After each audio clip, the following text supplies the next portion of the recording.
So, what's up guys? Welcome back to my channel at kung bago ka pa lang sa akin channel, please don't forget to subscribe. So, today's vlog, I have something to share with you guys. Try it in your house and if it works, it's good. If it's not, at least you try. So, today's vlog, I will give the top 5 bedroom plants that will help you to sleep better.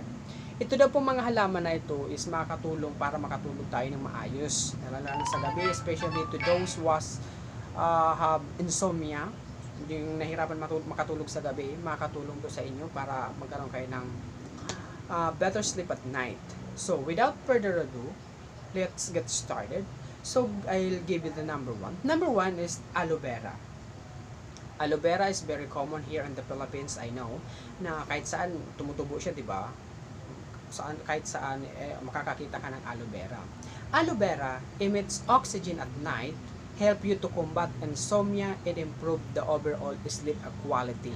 Yan daw po yung magandang na idudulot ng aloe vera. Kung meron tayo niyan sa loob ng ating kwarto, makakatulong siya para magkaroon tayo ng magandang pagtulog sa gabi. And also, aloe vera, it produces easily. Madali siyang dumami, wala siyang arte-arte eh. Doesn't need much direct sunlight and doesn't much water. Hindi mo siya kailangan na diligan all everyday. No, hindi siya ganoon na plant, so hindi siya mahirap alagaan, hindi siya mahirap na kung mayroon ka sa loob ng bahay nito, hindi mo kailangan siyang diligan everyday, hindi mo kailangan maarawan. So, napakaganda pala ng aloe vera. Hindi lang pala siya nakakatulong. Akala ko ang aloe vera, nakakatulong siya para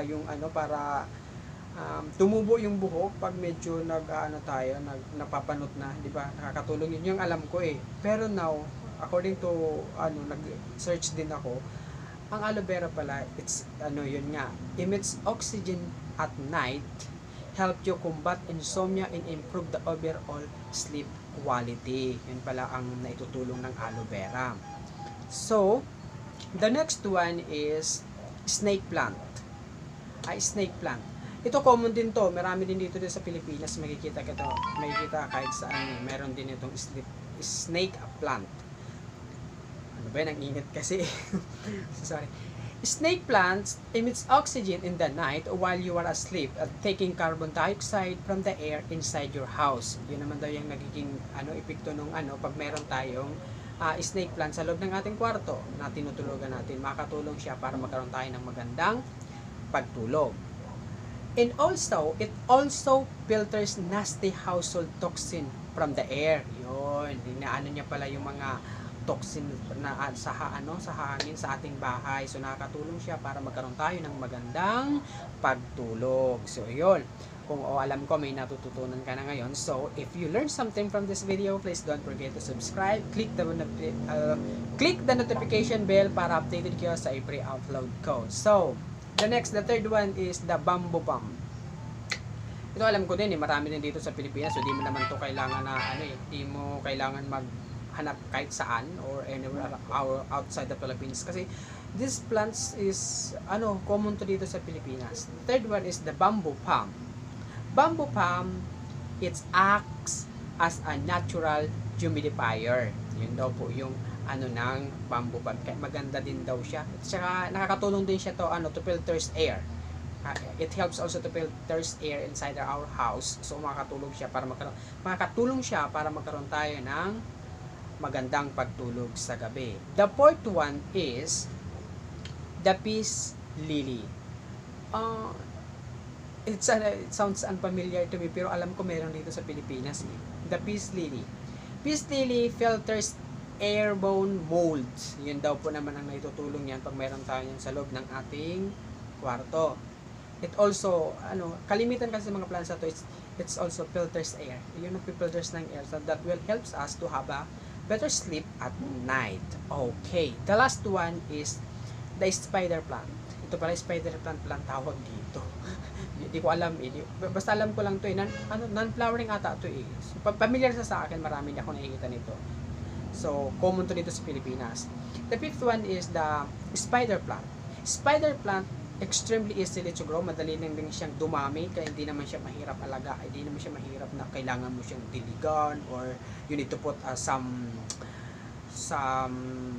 yung abono ba ang tawag doon, fertilizer to grow it very well. So hindi siya kailangan, madali na siyang dumami.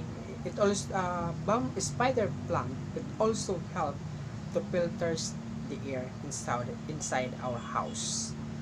So yun yung top 5 bedroom plants that will help you to have a sleep better.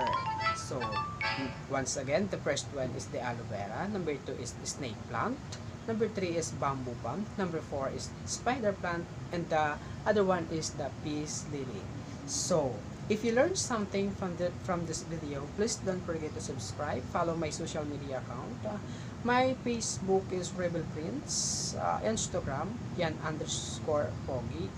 Sa bagong gawa ko po yung Twitter account at yan 05. So if you enjoy this video, please don't forget to subscribe. Click the notification bell para update ko sa every upload ko.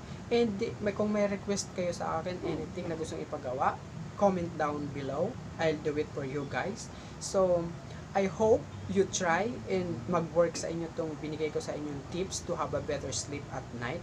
So thank you for watching. Have a nice day. Good night. Goodbye. Bye-bye.